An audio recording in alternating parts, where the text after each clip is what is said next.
Roll and sit down, and then we'll go live.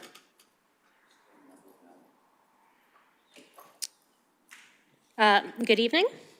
It is 7:43 p.m. The open meeting of the Acton Finance Committee is being conducted remotely, consistent with the Legislative Acts of 2022, Chapter 20, Section 20, an act relative to extending certain COVID-19 measures adopted during the state of emergency. This meeting is convening by Zoom, as posted on the meeting agenda, but not posted then, as came up lately. Please see the, no. This meeting will not feature public comment. Please note that this meeting may be recorded and will be published or rebroadcast. All participants within this meeting will be visible to others. Finally, each vote taken in this meeting will be conducted by roll call vote. All right, seeing no citizens present to voice concerns, the first item on the agenda is a note regarding the May 1st and May 2nd meetings that were posted to be held before the town meeting. There was some confusion about the agendas not appearing when we went and looked for them. So even though they were, according to the timestamp, posted in enough time for us to have had these meetings, we did not know that. So these meetings were not held. Therefore, there will not be minutes written or posted for the May 1st and May 2nd meetings, which did not, in fact, occur, in spite of there being posted agenda for them. Next up, we are going to postpone our ALG discussion and recommendations until our next meeting on June 30th. At this point, I would like to invite David Martin up to discuss with us some economic development-related projects happening and just give us an update on them. Thank you, Mr. Martin. Hi. Two things. One, for general economic development information, I would recommend that the committee have Julie Pierce here at some point. We will. She was unavailable. Okay. We're setting up a time. She is involved in many more things than I'm involved in. But specifically, Christy mentioned to me, or asked me to talk about the Kmart property and the NAGOG development. So I can do that. So is the situation with the Kmart property has been the same for quite some time now. Stop and Shop told the town that they intend to put a store there, and that situation is still the same. They intend to make that a Stop and Shop as far as we know, and add 2 stores to be leased to other, businesses on the left and right of that building. So there'd be 3 stores in a little plaza with the Stop and Shop in the center. Actually, that Stop and Shop has, I think, taken out a sign permit, although they haven't taken out any other permits. So, and presumably they do some renovation on the building, and so they need a building permit. But, again, that hasn't happened currently, and so the progress is slow. I don't know, and the town doesn't know if they intend to wait until the Kelly's Corner project is further along or whatever. The NAGOG hearing for a site plan special permit has been postponed a number of times for 2 or 3 months now. The original site plan included 2 dealerships on that property, and the site plan has not been officially updated for the rescheduled or continued hearing. So I can't comment exactly on that, but I have attended, along with members of the NAGOG Woods neighborhood, a couple of meetings with McGovern, the developer, and that original plan is being changed quite a bit to have, at least for the time being, only 1 dealership, and keeping a number of the businesses in the left side of the building, if you will. So the right side of the building, as you face it from the street, would become, that part would be raised, and the Subaru dealership put up in the right side of the building would be left somewhat intact or mostly intact. Again, we don't have exact plans. So, and that hearing has been continued to a week from Monday, the 26th. And if it doesn't get rescheduled again, then then there'll be, a hearing at that select board meeting. Does anyone have any questions? Sure.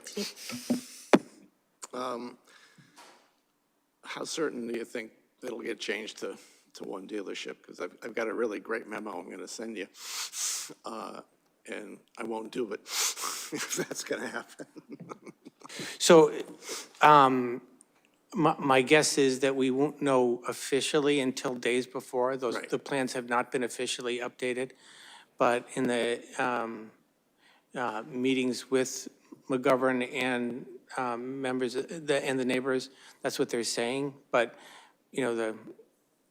what their intention are is in the official plans, which will be available for the hearing. But, I don't know if they'll be available sooner than that. I would expect them probably at the beginning of next week. Yeah, the beginning of next week.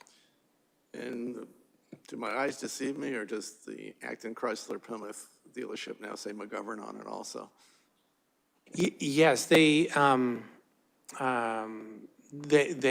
bought that, and there was a Class 1 auto dealer's license hearing several select board meetings ago. I don't remember the exact date. Thanks. Roland? The website for the dealership in Acton has been changed to McGovern for the Jeep, Chrysler, Dodge. So, Anyone else? David, there's one building separately, if you're looking from Route 2, there's what is a restaurant off to the side behind Frolic and Detour area that's separate physically. And then there's the As Good as It Gets former location up front. Are those also part of the same project? So as far as I know, at least for right now, first of all, the Frolic and Detour building is not changing, although the parking for it is changing. And then the building in which the Beijing Tokyo restaurant is, that's the main one that's being replaced with the Subaru dealership. And it's also my understanding that some percentage of the other building will be taken where the fitness center is or fitness business. But we haven't seen the official plans. And then McGovern has also acquired the As Good as It Gets building, and so they may offer to have one of the restaurants locate there. But as far as I know, no decision or anything has been made there. Yeah, if I can add to that. Oh, yeah, please. The Beijing Tokyo restaurant, that building will come down, and that the end of the larger building, which currently has an Anytime Fitness and something else in there, will also come down. The rest of the building will be left standing, so that I think all the Mayuri restaurant on down to Crossroads will still be there, as best I know. And yes, the As Good as It Gets is, well, they've closed down. The company is not in bankruptcy. They've just closed that location. And McGovern bought it, and they said it's going to take quite a bit of rehab before they can get anybody else in there. But that's the latest I know. so is Crossroads still operating, or is this going to stay in business, or do we know? Yes, I believe they're still operating. The lease they had was up May 31st, but I think they are now operating, I guess as a tenant at will.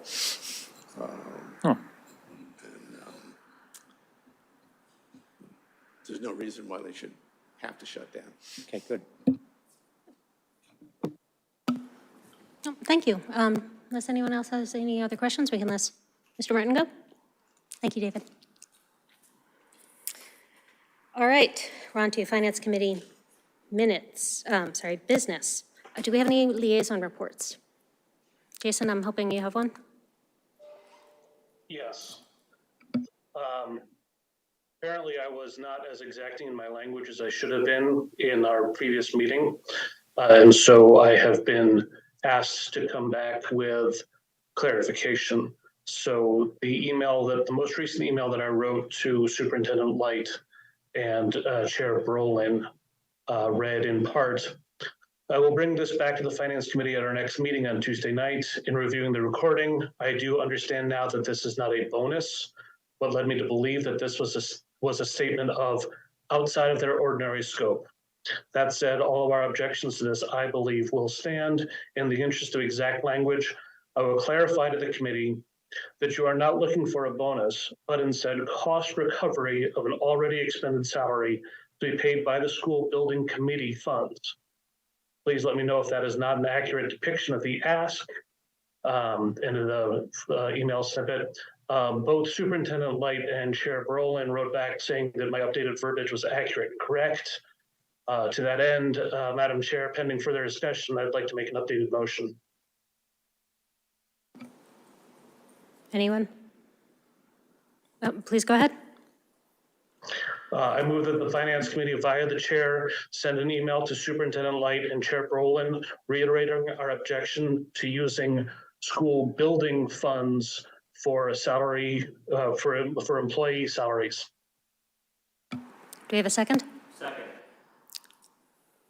Roland seconded. Discussion. Steve?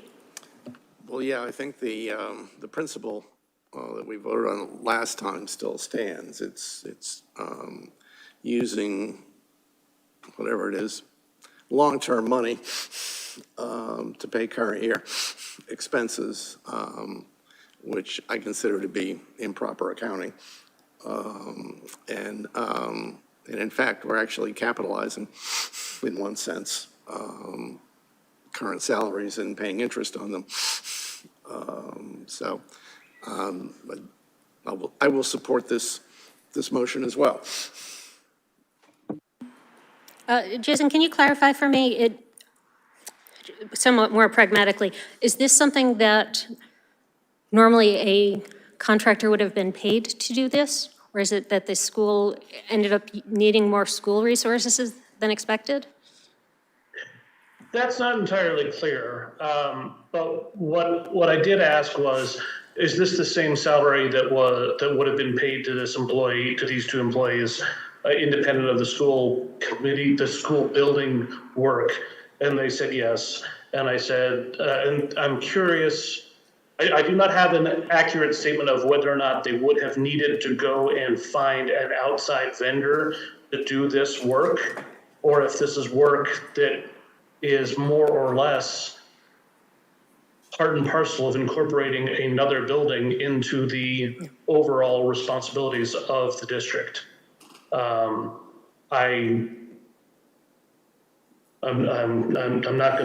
not gonna take a guess as to which way that would go, because I don't want to be chided for putting words in someone's mouth that's not accurate.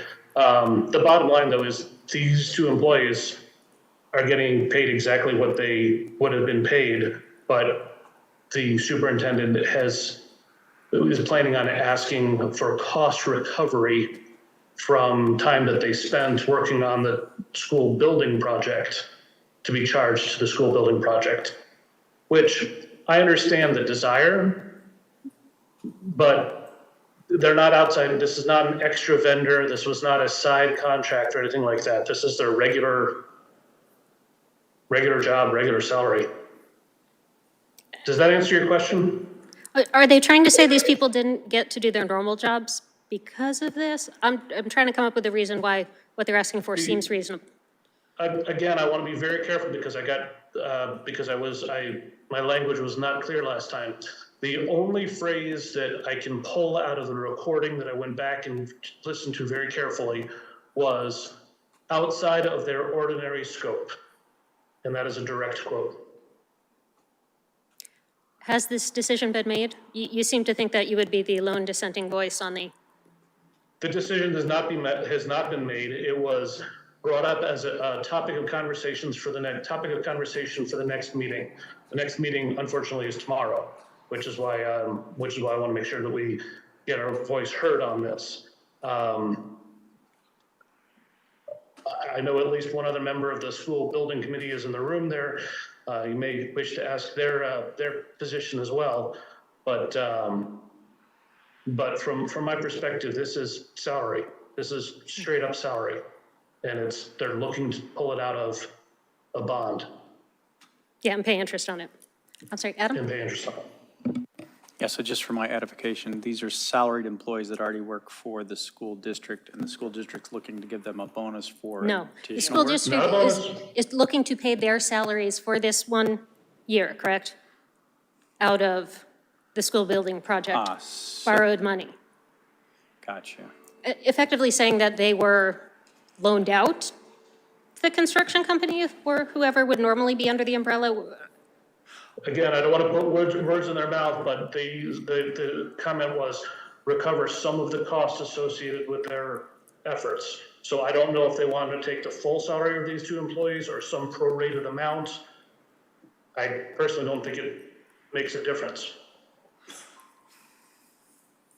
Adam, go ahead. So as somebody who's done a little bit of work in the nonprofit world, I think I get what their ask is.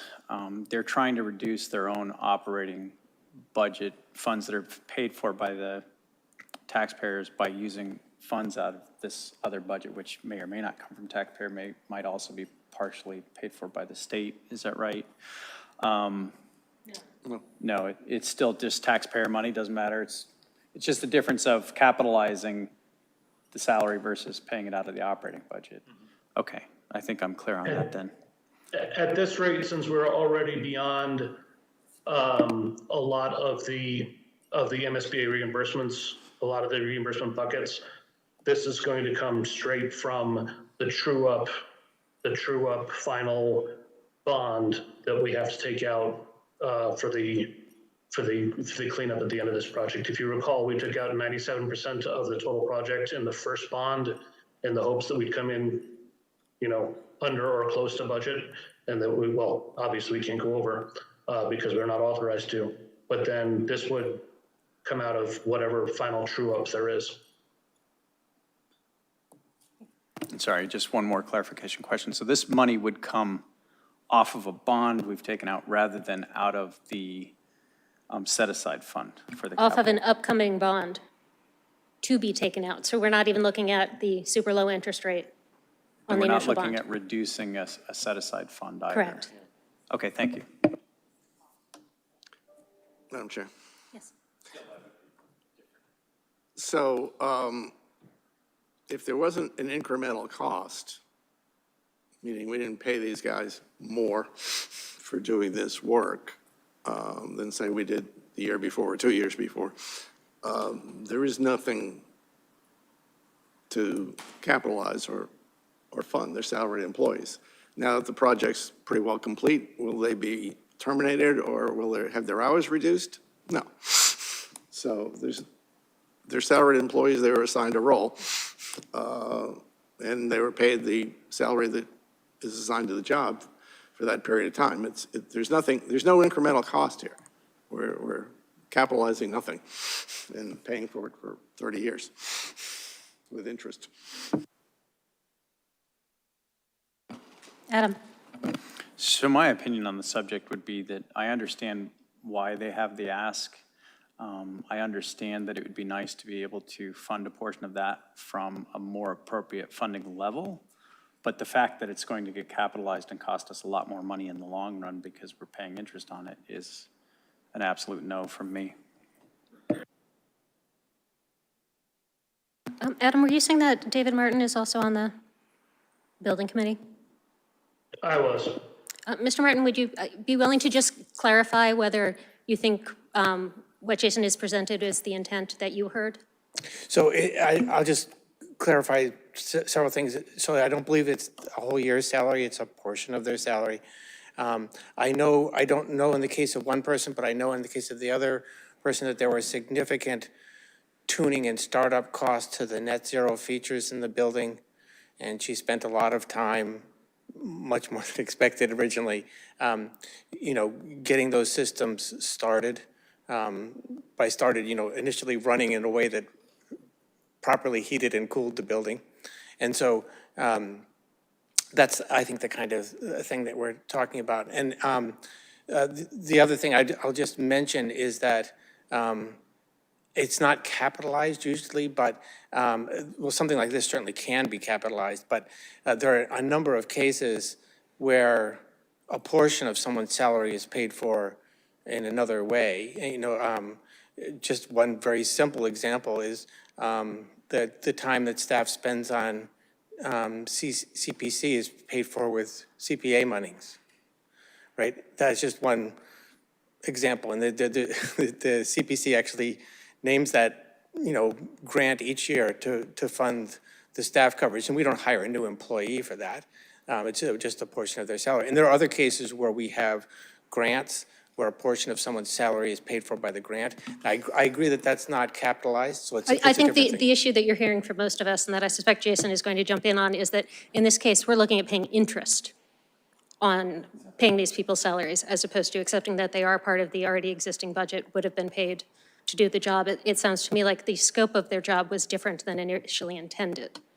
So my take is that this is a budgetary attempt to find other room in the school's budget, potentially for turnbacks, if nothing else, and offload that into people having to pay for it for a long time with interest. Yes, I think that's probably right. CPC is its current year costs, and the CPA pays it out of their current year allocation. There's no time factor in it. So, there's a few other items like that happen, but this is different because you're taking an operating cost and extending it out over a period and paying interest on it.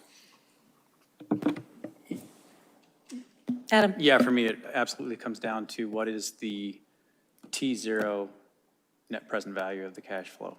And by capitalizing it, it's going to be 2 or 3 times as expensive. Thank you, David. That's got to be a first. I haven't heard T0, this kind of value of cash flow in a meeting ever at this committee. Are we ready for a vote? Sure. Isha, please lead us.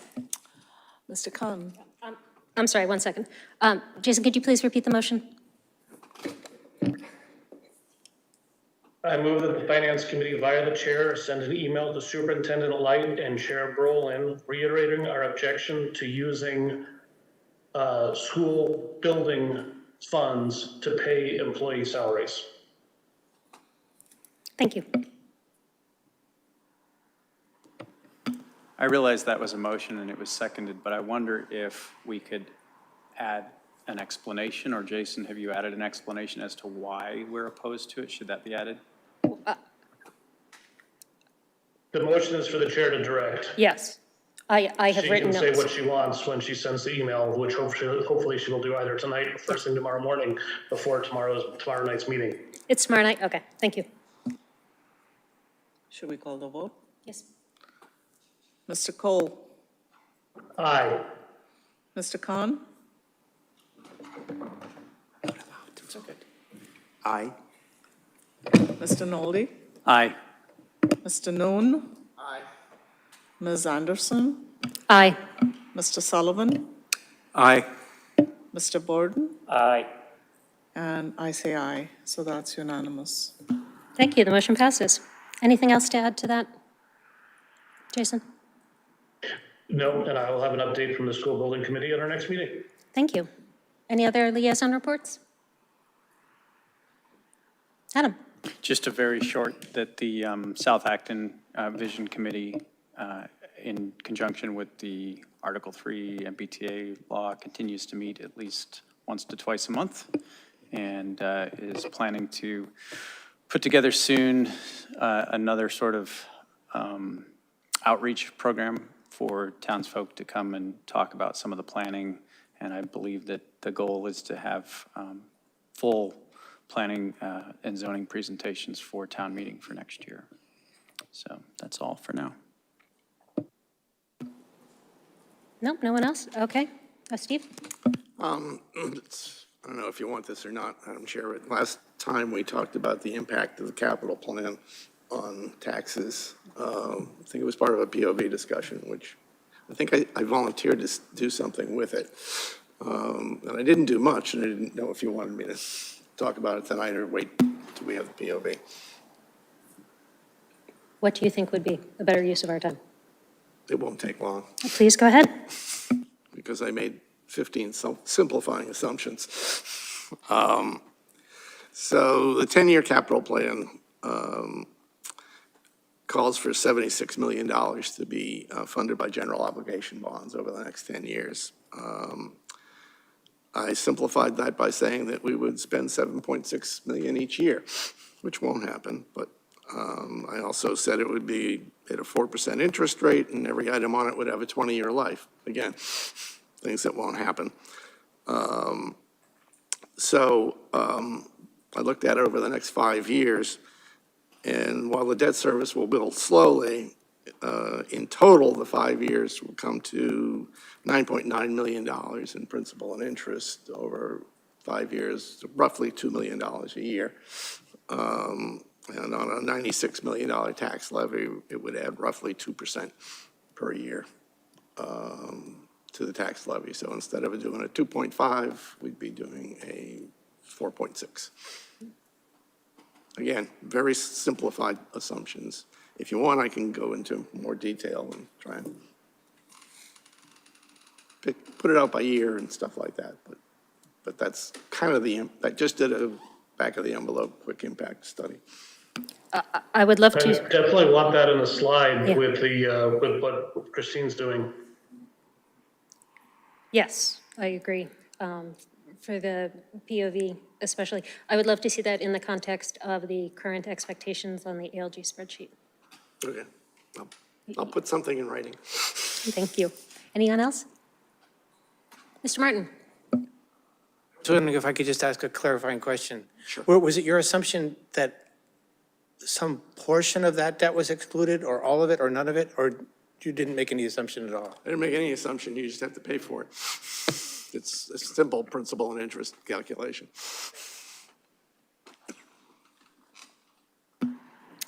Thank you. Unless anyone has anything else to add, we have minutes to approve, but I don't think anyone has read them yet. So we can push that out to the next meeting. And I believe the date for that will be on June 30th. Let me double check. Sorry, June 27th. I don't know why I keep thinking that's the 30th. Does that work for enough people to let us meet? Nisha? All right, wonderful. I'll see you all on June 27th, and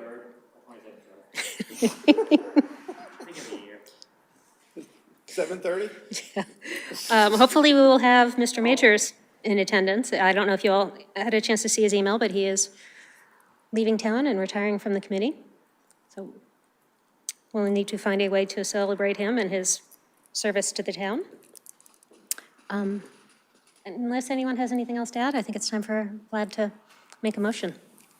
I move to adjourn. Do we have a second? All right. You should lead us.